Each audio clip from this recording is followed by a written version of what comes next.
Welcome, fellow Toastmasters.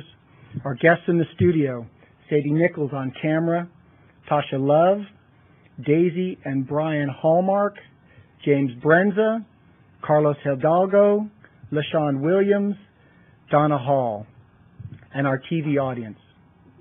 I got Tasha. And our TV audience. My name is Rick Barron, and I'm the president of the Cincinnati TV Toastmasters chapter, and I welcome you to our August 2010 meeting. We meet the third Saturday of every month at the Anderson Center at 7850 5 Mile Road, 9 a.m. If you'd like more information about our meetings, please visit www.tvtoastmasters.com. We have a very full agenda today, and I'd like to turn it over to our Toastmaster, Jerome Manigan.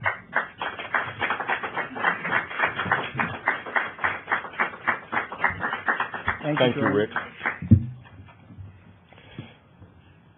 Before we get into the actual activities of today's program, I would like to ask Steve Ahrenholz to come to the lectern for a moment, please, Steve. And I've asked Steve to come up because this program is broken into two big pieces. The first part, you will hear speeches and evaluations. And it's the evaluation piece that I want Steve to explain to you about. Steve, would you tell us about the evaluations? Sure. Thank you, Mr. Toastmaster. There are two parts to Toastmasters meeting, as Jerome had mentioned. The one part is the formal speaking portion, and that will include our prepared speeches that you'll be hearing today. The second part of the meeting, which has equal importance, is the evaluation component of the meeting. This will be the portion where you're going to hear what people have done well and what things they might want to consider in the future to improve their presentation and speaking abilities.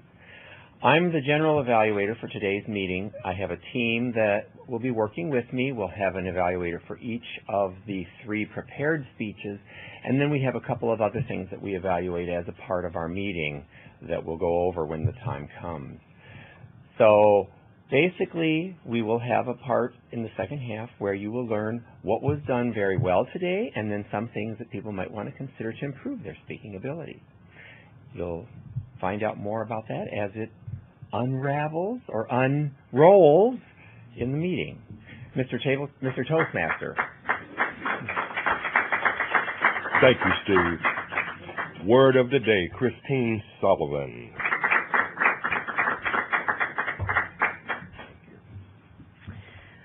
Word of the day.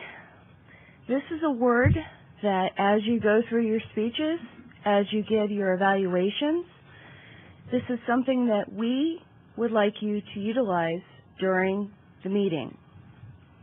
The word of today has a theme.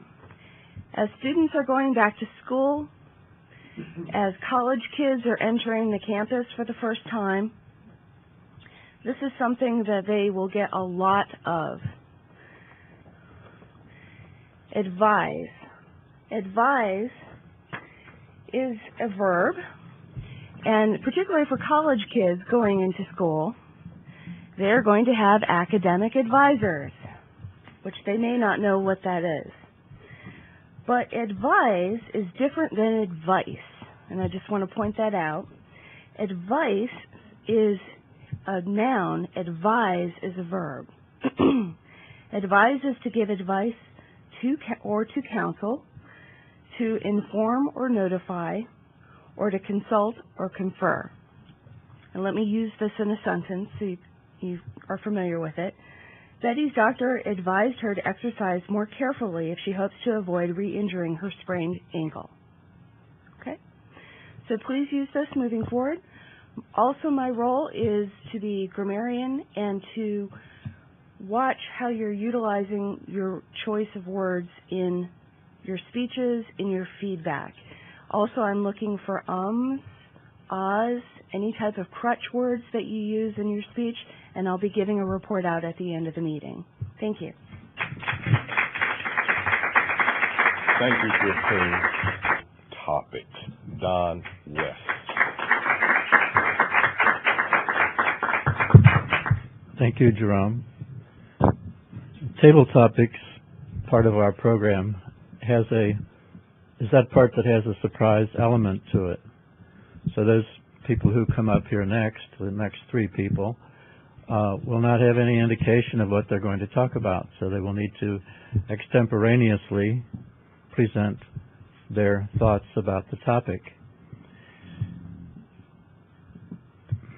The first topic is one that is quite heated today, I guess, in our country, our society, and around the world. The topic is religion. Carol Carmelik, tell us about religion.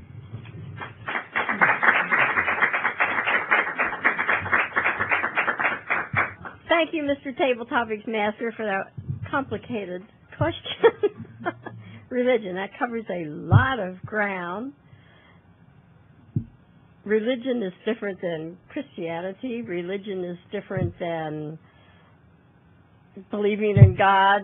Religion is a very difficult word to define, but most of us have something that we live by that helps us to become a better person, that we want to be the best that we can be.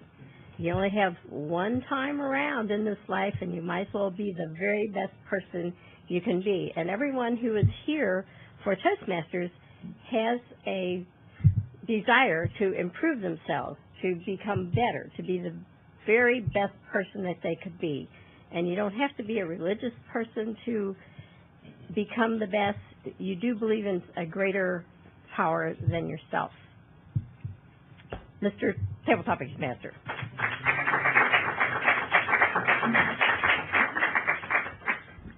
Okay, thank you, Carol.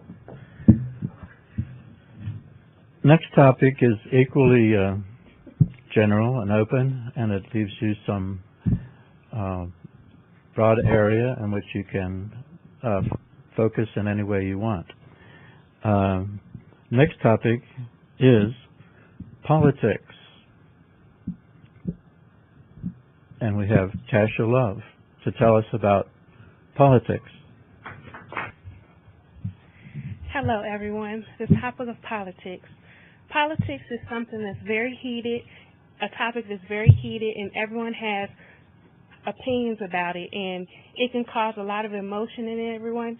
But I guess what we need to realize about politics is everyone's allowed to have their own opinion, and we should respect everyone's opinion, even if we don't agree with it, and just listen to it, even if we don't agree with it, and just have our own opinion and try to take some of the emotion out of it and respect someone for having differences. Politics. Our next topic, let's see, they call them slivers, hot rods, autos, automobiles, four-wheelers. Automobiles, our next topic.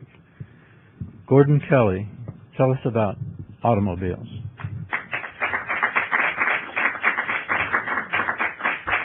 Thank you, Mr. Tabletopics Master. Good morning to everyone here. The first thing that Don had right when he was talking about the table topics is that he would pick people that would be a surprise and we really wouldn't know what we were talking about, and that's pretty true. I can advise you of that. Hot rods, automobiles, I don't know who knows here, but I actually owned a 98 Corvette. And I know a little bit about automobiles. I know that a 98 Corvette has about 340 horsepower. But the thing that most people don't know about those kind of cars is that they get great gas mileage. Most people assume that they just burn the gas up. And my Corvette was actually better than most cars that I've ever owned. And I've taken it to Nashville a couple of times. And on my trips back and forth to Nashville, it got 26 miles to the gallon. Another great thing about cars like that is when you're out on I-75 or any expressway out there and you're doing about 70, you can give that thing a little gas. And let me tell you, it just leaves everybody sitting still even at 70 miles an hour. So they're really great. Thank you.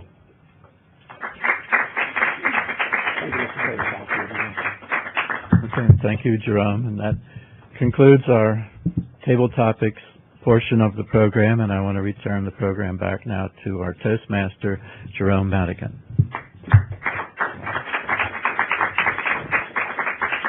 Thank you, Don Wess, for those table topics, and thank you. Thank you very much. And now for our next speaker, Stanley Litzner.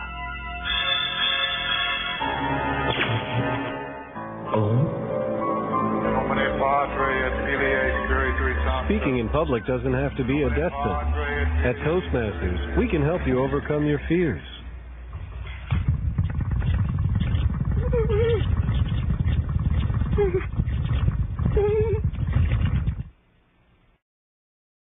I need a vacation. Michelle Hennekes, who has been a member since December 2009, will now give her prepared speech. Thank you, Michelle. Thank you, Mr. Toastmaster.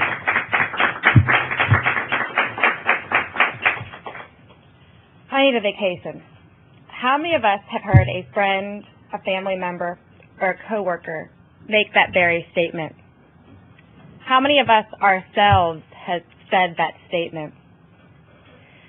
I just returned from a week's vacation in Florida, and after planning the activities, the meals, cleaning the condo, loading up the car, driving 12 hours to get home, and unloading the car, the first thing I said when I got into my house was, man, I need a vacation to recover from my vacation. Vacations are great. They allow us to get away from our daily routine for a little bit of time. But the truth of the matter is, most of us make that very statement not because we need a vacation, but because we're stressed out, we're exhausted, and we're mentally tired. So maybe the reason for making that statement is because our lives have become a bit too chaotic and cluttered. So if that's not the true problem, perhaps taking a vacation may not be the real solution. Becoming overwhelmed doesn't happen instantaneously, but it can creep up on us.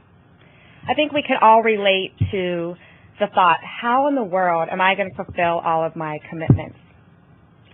Preparing a flawless proposal for the CEO of the the CEO of our company, keeping up with the kids' activities, keeping the house and the yard clean. Oh, and preparing and practicing a perfect speech for next week's Toastmasters meeting. We all work, well, not all of us, but most of us work 40, 50, 60, even 70 hours a week. We have families and pets to care for. We have hobbies. We have social obligations like Toastmasters. We attend church, and we like to volunteer our time. So each and every one of these obligations doesn't necessarily seem too big when you look at it individually. When you start adding them up, it can become quite overwhelming. In fact, I think most of us can attest to the idea it's hard to keep our head above water at some times. So although we're almost always maxed out, we continue to add to our to-do list. We tell ourselves, I can do just that one more thing. I know can we all honestly say we haven't overcommitted ourselves at one time? So maybe a friend has asked us to cater the food at her son's birthday party because she knows we're a great cook. Or perhaps your daughter's teacher has said, will you be the PTO president because you're very motivated and organized? The scenarios are endless, but we always tell ourselves, I can do just this one more thing. But I have an idea for you today. What about reducing your commitments? Seems kind of unheard of, doesn't it? We hate to say no, and we don't like to admit that we can't necessarily take on another activity. In fact, we all tend to have that Superman mentality, so it just doesn't seem fit. But the truth of the matter is, you don't wear a red cape, you don't wear blue tights, and you don't fly around the city as a superhero. You need to be able to tell yourself and those around you, I just can't take on another commitment. So Steve, can you edit another tape today? maybe you need to think about, honestly, is it something you can fit into your schedule? So although a vacation may seem like a great idea to get away from your hectic and chaotic schedule, it might only be a short-term fix. But if you learn to say no and to reduce some of your commitments, it'll benefit you 365 days in a year. So what can you do to declutter your life? That's the tough question. In Richard Carlson's Don't Sweat the Small Stuff, he compared the clutter in our lives to mail. So each day you go out to the mailbox and you bring in a small stack of mail. It doesn't seem too big, but if you're like me, at the end of the week, you have a stack this big on your coffee table. And then you start to go through it, and you pull out the bills. Those are your necessary obligations. Those are your tasks at work or perhaps taking care of an elderly parent. And then next, you get to the fun stuff. The magazines, the coupons, the cards. Those are your social obligations, such as Toastmasters or your hobbies. But what's left in the majority of the pile? The junk mail. This isn't necessarily things that you don't want or things you can do without, but the things that add to the stress in your life. So for instance, you're toting your son 5 days a week to and from football practice. Perhaps you could get a little rid of that junk mail by arranging a carpool. You can't tell him he can't play, but you can make things a little bit easier on yourself and give you back some of that me time to help keep your sanity. So the next time you say, I need a vacation, I advise you to take an honest look at your schedule and the commitments you're involved in. What's the true motivation behind that statement? If it's because you want to spend more time with your family and friends or to go to a new place, then take the vacation. But if the true problem isn't that you need a vacation, the real solution may be to make a lifestyle change. Thank you. I'd like to begin tonight with a little joke. This guy, he's a farmer. Hey, hello? Sorry. But seriously, folks. Speaking in public is no joke. Doctor says, chicken says... For help, call Toastmasters, the public speaking support group. The chicken...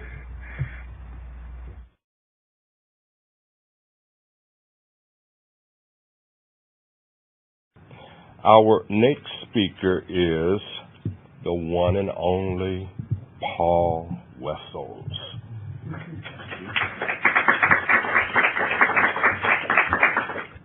It's your microphone. Thank you.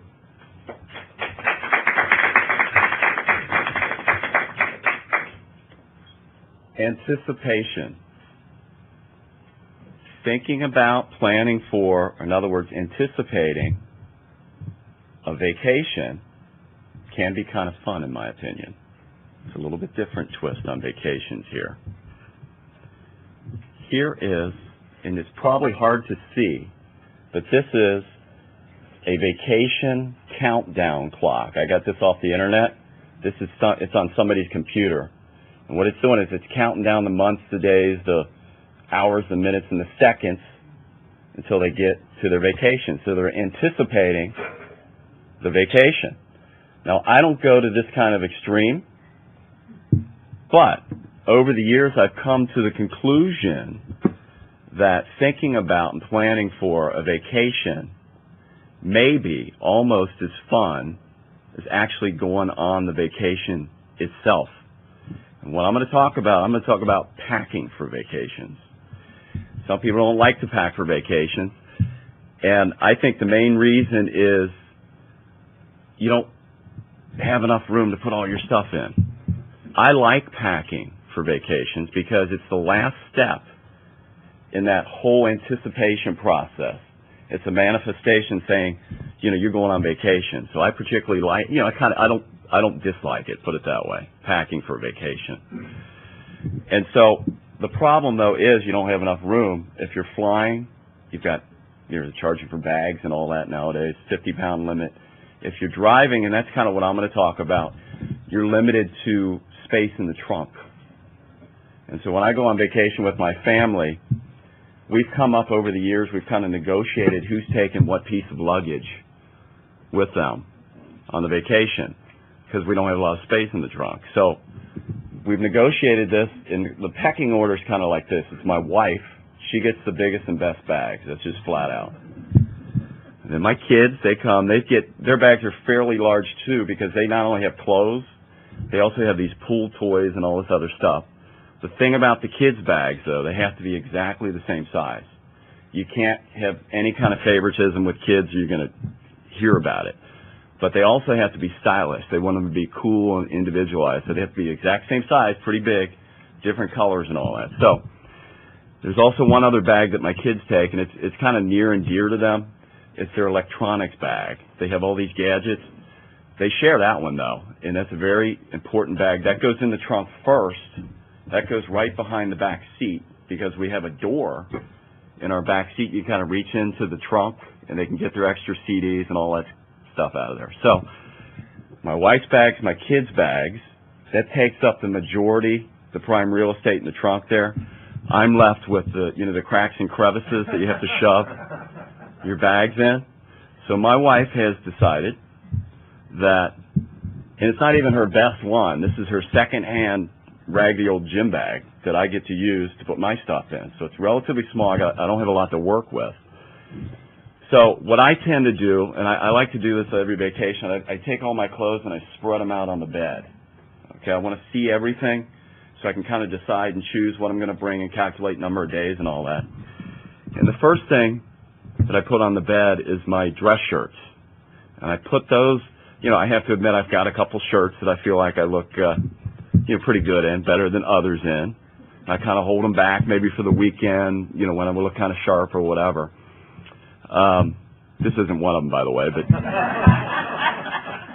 I know where these dress shirts are. They're easy to find because I kind of keep them in a privileged area of my closet.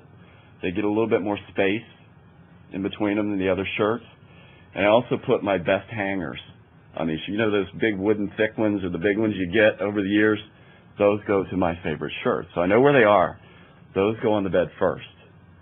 And then I go for my T-shirts, the best of the best T-shirts. I always try to get a T-shirt that my family hasn't seen. I'll try to get one that says something kind of clever on it or edgy. You see these people wearing these T-shirts. I just do that. I throw that one in because I want them to think or not think I'm as boring as they may have been in the past, and it kind of keeps them on their toes, a little surprise. Nobody knows me on vacation, and it's my way of kind of stepping toward the wild side there a little bit. So I always throw one of those T-shirts in if I can. So everything goes in piles on the bed. Just the best though, like my socks. It's those pristine white socks. It's not those socks with the holes in it or stained or anything like that. It's those pristine white socks go on the bed. I don't know why, but best pairs of underwear on the bed for vacation. Everything. And then I proceed to take each piece of clothing and I roll it up. I roll it up like you would a rug, and it looks like a big sausage. I did that, I guess I read that in a magazine, one of these travel magazines, that if you roll it up like that, it's the most compact way to get an article of clothing in the bag. So I've got all these sausages lined up on the bed, different diameters, different lengths, and then I kind of make a game of it. And this whole thing is fun to me. I make a game of it, just kind of piece it in there, puzzle it in there, try to get most of it in there. Usually get most of it. I can't get my shoes, though. Extra shoes and sandals, they go separately into the cracks and crevices of the trunk. So this is kind of my way of getting ready for vacation. And like I want to reiterate here, or advise you of, is that this is the last step in that anticipation process. You've thought about it, you've planned for it, but it's that last step that you're physically doing something that says, hey, you're actually going on vacation. And that whole anticipation process, in my opinion, can be almost as fun as the actual vacation itself. Mr. Toastmaster. Thank you. Thank you very much, Paul, and I would agree with you that the anticipation piece of the vacation many times is better than the actual vacation. All the education in the world won't help you get ahead in life if you can't express your ideas effectively. Every day, competition for advancement gets tougher and tougher. You need an edge. A Toastmasters club can give you that edge. A low-cost learning experience for men and women. Toastmasters gives you the confidence to express your ideas to anyone. Get the Toastmasters edge.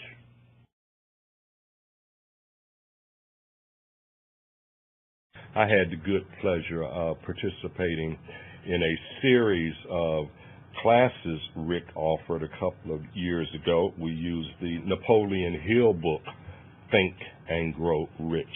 So I am sure that Rick's speech today will give us a lot of information and insight and help us to grow. Rick? Thank you, Jerome.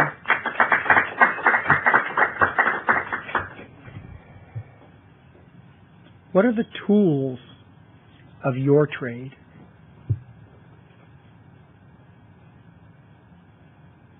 Archaeologists have dated the first tools back to 2.6 million years ago.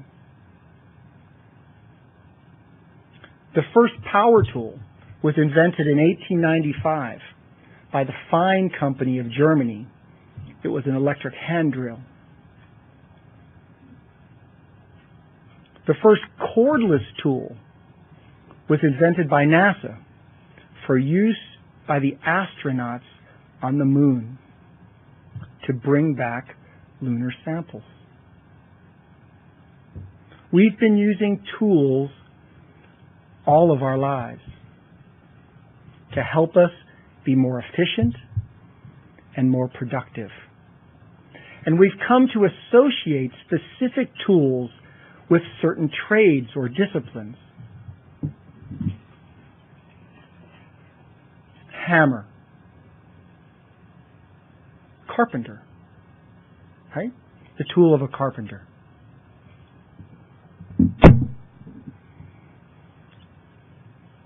Wire cutters. The tool of an electrician. In modern times, it's become increasingly difficult to associate tools with specific jobs.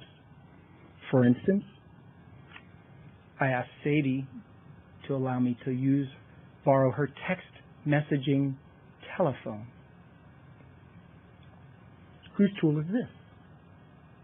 Tool of a student? Maybe so.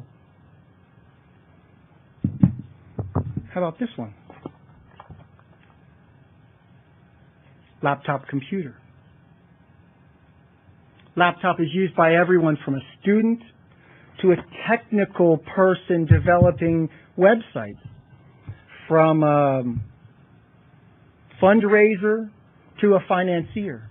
It seems that they're pervasive everywhere. What about this tool?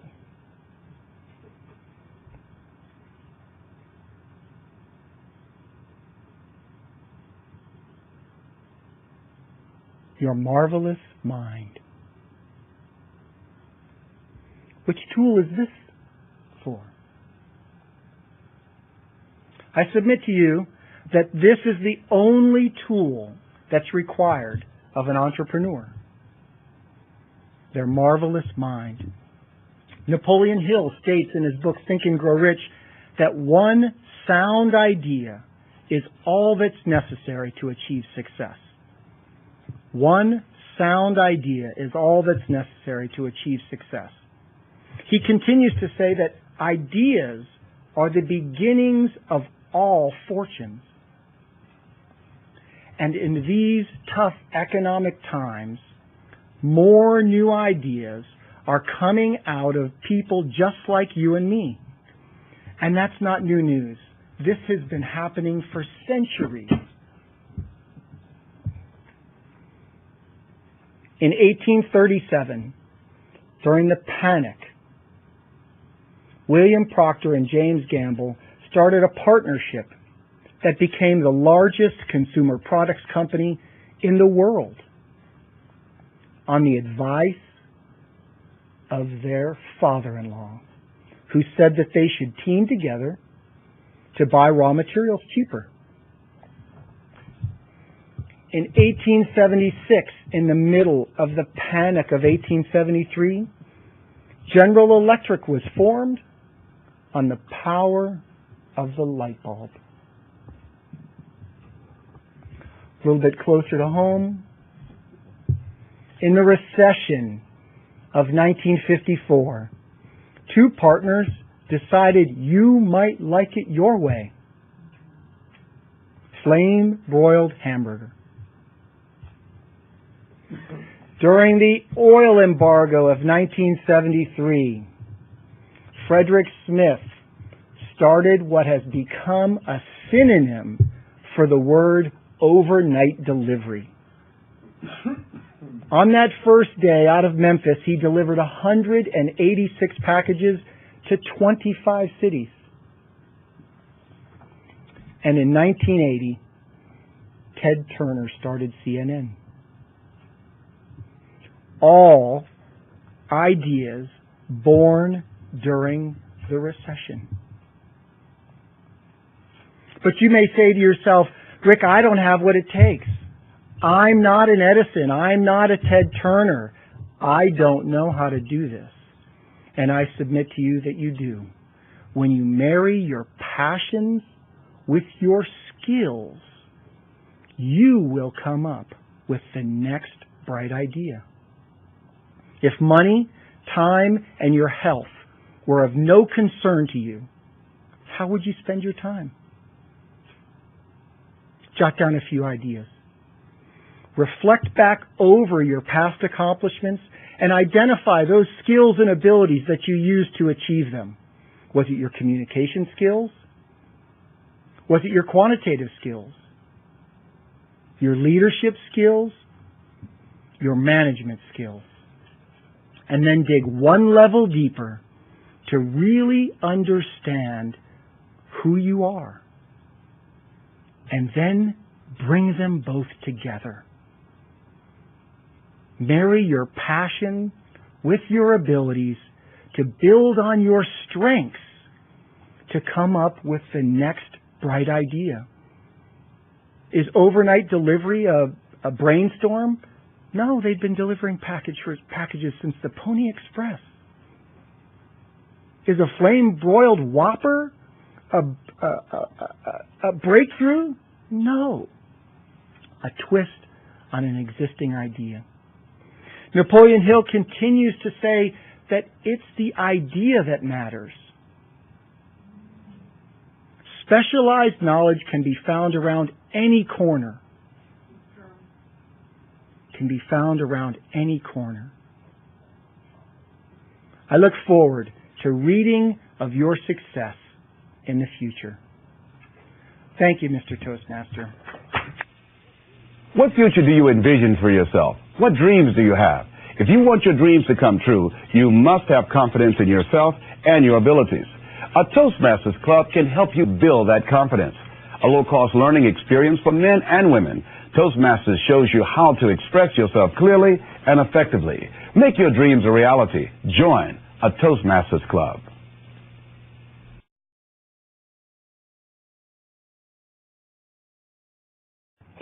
We're now going to move into the next portion of our program, that is the evaluations. Steve Ahrenholz is the general evaluator. Steve, would you come up?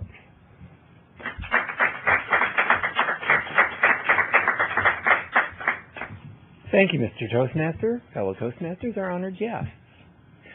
Well, we're at that portion of the meeting where we're going to get some feedback on what you've heard up to this point. Our first evaluator today is Rick Davis, and he is going to be evaluating Michelle Hennekes' speech entitled, I Need a Vacation. So help me welcome Rick. Thank you, Steve. Mr. General Evaluator, fellow Toastmasters, and especially Michelle, I really enjoyed your speech. I need a vacation. The objectives of your speech, this is project number 2 for those of you following along at home. The objectives of the speech were select an appropriate outline which allows listeners to easily follow and understand your speech. Make your message clear with supporting material directly contributing to that message. Use appropriate transitions when moving from one idea to another and create a strong opening and conclusion. I think you met your objectives very well. You had a very nice opening. You brought us all in. How many of you have gone on vacation and felt like you needed to go, when you ended up, you needed to go on vacation again? And I think we've all felt that way. I think this speech was very well rehearsed. It felt to me like you knew exactly what you wanted to talk about. You transitioned very well from one topic to another. You had a lot of nice little stories, and I think everybody likes a story. When you do a Toastmaster speech, you should have at least one story. And of course, the whole thing is a story with a beginning and a middle and an end. But I think nice little anecdotes along the way are very engaging. You gave us some solutions. Just say no. How many of us give ourselves permission to say no? And I've said no a lot of times, but perhaps a little more would be better. And also change your lifestyle. And I think this is one of those things that you need to think about. If you're being stressed out, you need to think about what is it about what it is you're doing that needs to be changed. A couple little things that I think would be helpful. This lectern, and I every time I tell everybody before the meeting, I said, don't tap on the lectern, and you were up here tapping on the lectern, and I saw a couple of people tapping on the lectern today. I think it might be fun, and I know Rick has done this in the past, is just to get rid of the lectern for a meeting and just see how that goes. I know it'd be this is kind of a nice strengthening thing. You can stand behind the lectern and avoid tomatoes or whatever people are throwing at you. But I think it would be really helpful if we tried it one time, just handing off the microphone, and I think it would be to your advantage to do that, because I think you're really well put together and all that. So anyway, like I say, I think it was a great speech. It's hard for me to believe this is your second speech. I think you're way beyond that, and I look forward to hearing your future speeches, and just a great job. Thank you very much. Steve? Thank you, Rick, for a very good evaluation. Our next evaluator that we are going to hear from is Carol Cormelink. She's going to be giving us her feedback on Paul Wessels' speech entitled Anticipation. Help me welcome Carol. Thank you, Mr. General Evaluator. And I don't like hiding behind that microphone, because that's all you can see is my face. I mean, it's the microphone, and I want to be seen. Fellow Toastmasters, audience, and especially Paul, I loved your speech. You have a different way of thinking about things, and I was last night trying to figure out what I was going to take to my vacation, and you gave me an idea to spread that all out. I'm not going to put on the bed, because I usually pack about 5 minutes before I leave. And but you gave me some tips. And I would like to advise you some tips on your speaking. Even though your project was project number 5, your body speaks, and the objectives were to use stance, movement, gestures, facial expressions, and eye contact to express your message and achieve your speech's purpose, and to make your body language smooth and natural. Even though it was mainly about body language, I also picked up your humor. I like the sense of humor. One of the things which Rick already addressed, while this may be comfortable, it sort of was as a crutch. I saw it as more of a crutch. And oops, thank you. Yes, you must, if you're going to take the microphone out of the stand, be sure to have it by your mouth so that they can hear. So you were sort of glued to the lectern. It would be better if you were able to move away from the lectern a little bit. Since you want more body, you could have opened your body movements and had them a little larger. I liked you actually used your body language in rolling up the clothes. You could have made it a little broader when you were packing. your facial expression, you always have an animated facial expression. You talk a lot with your body, so this was a good project for you because you do a lot with your body. And I thought your organization was logical and clear. I liked your speech overall, and I liked a lot of the humor that you used about the electronic gadgets take up the prime real estate. I like that expression. I also like that this is one of my best shirts, your dress shirt that you had on, and your best pairs of underwear, if there's such a thing. I get rid of the raggy ones. I don't keep those. But overall, I loved your speech, and I'm looking forward to more speeches from you, Paul. Mr. General Evaluator.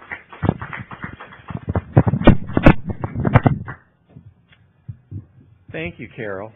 Yeah, as you can see, between Carol and I, we have the extremes of height. Our next evaluator that we're going to hear from is Darren Henderson, and he's going to give us his perspective on Rick Barron's speech, Tools of the Trade. Help me welcome Darren. Thank you, Mr. General Evaluator, fellow Toastmasters, especially Rick. Rick, once again, great speech. I think every time you get up here, we're all very impressed with your speaking ability and how comfortable you are up at the lectern. And I'd like to talk to you about three things: the presentation, the content, and finally, the purpose of your speech was to show use of visual aids. To begin with, of course, Rick, you're a great presenter. One thing when I think about your speaking style that really comes across is your articulation. I wish I could mimic your articulation because it's excellent. Good eye contact. You always make good eye contact with the camera as well as the audience. Great voice projection. And when I think of one word that really kind of tells what I think of your speaking style would be clarity. When you're up here, there's great clarity, meaning everyone always knows what you're trying to get across. You speak very clearly, and it's obvious what you're trying to get across. Secondly, is content. I thought it was interesting that you spoke about tools because when you came up here, I think all of us were expecting a historical presentation on the purpose of tools, the computer, the hammer, and then you kind of took us on a 90-degree turn. You went one direction for the first minute, then you kind of took a very interesting turn, which I thought was great because it's great that for someone to get you kind of wrapped up in a speech, then all of a sudden you realize that they kind of intertwined that first minute into what they want to talk about, but they're going to go a different direction. So I actually thought that was great and also very interesting information. As the tools, as well as when you talk about the companies who utilize various opportunities throughout the centuries to really come up with some interesting ideas. Finally, visual aids, and the manual tells us that there's really three reasons to use visual aids. The first is to use or to reinforce a point, to enhance understanding of material, or to save time. In your case, I think it was to enhance understanding of material, or to reinforce a point rather, because you were telling us how critical tools are, but really also saying that what your most important tool is what you have up here. And also one thing that came across is that the visual aid you used for the brain was very good. And it's very difficult to find a good visual aid that will show up on TV. I didn't see how it looked on TV, but my guess is it probably shows up pretty well. That's very difficult being in this club. As far as improvements, the only thing that I thought that could have enhanced the speech was maybe a little bit more humor. And I've seen you give humorous speeches before, so you obviously have a lot of, that's something that comes natural to you. But when you give a speech like that that's informational, kind of inspirational, I think it's good to trickle in a little bit of humor here and there, maybe just in 2 or 3 key spots. But overall, I thought it was a very inspirational speech. I thought it gave us a lot of good and interesting information. And, of course, once again, your presentation was excellent. Mr. General Evaluator. Thank you, Darren. At this point, I'd like to provide a few comments of my own as far as our overall meeting and the evaluations that you've heard, as well as a couple of things that I wanted to comment on for our speakers. Let me see what I've got here in my chicken scratchings. Michelle, I wanted to compliment you on tying in to your speech something that was relevant to not overcommitting yourself, but you brought up something that actually happened in our meeting here today. Yes, Steve doesn't have more than 24 hours in a day, but I thought that was nice because you modified it a little bit to make it relevant to our meeting here today.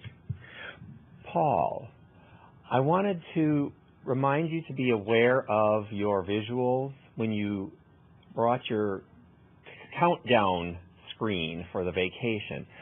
On television, they usually need to be on the larger side. And then the other thing that you have to be aware of, and I want to commend Rick on this, is that when you have a visual, you need to hold it stationary and hold it for probably what to you will feel like a little bit longer than necessary, so that the camera can actually focus in on it and that the audience at home can see it. Sheila, good comment on not leaving the lectern unattended. Although I have to ding you on the fact that you've been a Toastmaster long enough, you know that we stand on the podium, and it's the lectern that we do not leave unattended. Let me see what else I have here. On our evaluators, Rick, I want to commend you on providing the objectives of the speech. Carol did this as well. Darren, that's something that I didn't catch you doing. It's usually a good idea to give people an idea what specific things was the speaker trying to accomplish. One of the other thoughts that I've had with Rick's comment about the lectern, and that we do have people who tend to pound on it subconsciously, maybe we'll do some lectern-free meetings, see how those go. Let me see what else I have here. Carol, very good. Provide some specifics on visual aids and also use of body language. I'm always really pleased when I hear the evaluators provide specifics, as well as what the individual might want to do as far as improving future speeches, things that they consider. Let's see. James, I liked your explanation as to why we do timing. One of the things that I would suggest is that for the timer, probably to be more in the back of the studio, because that's where you're more inclined to be in our field of vision, since we have 3 cameras that we're looking at, including one that is away from the direction that you're located in. Then for our Toastmaster for today, Jerome, good job. One of the things that I'd like to just remind you of, I don't think it was a problem today, but sometimes we need to make sure that as Toastmaster we are keeping things flowing, and if we have someone that we wanted to give us information in anticipation of the meeting and they didn't, try and get that before the meeting rather than have them up here and give them a Tabletopics before they give their speech. Overall, I think our meeting was really good today. I am thrilled at the attendance here, and I look forward to hearing more from everyone in the future. Mr. Toastmaster.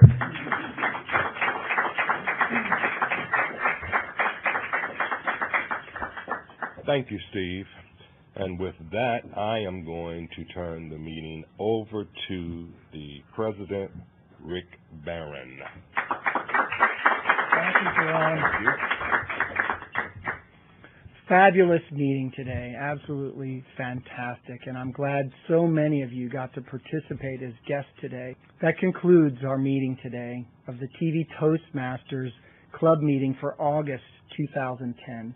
Thank you everyone in the studio for participating, and thank you for watching on television. We will be back the 3rd Saturday of every month, and in September we have a special treat for you. We will be doing our Tabletopics and humorous speech contests. So if you'd like to come see some fabulous extemporaneous speaking and some really good humorous speeches, please come back to join us in the studio at 7850 5 Mile Road at the Anderson Center on the 3rd Saturday, 9 a.m. If you'd like additional information, please visit the website, www.tvtoastmasters.com. That's www.tvtoastmasters.com. Without my gavel.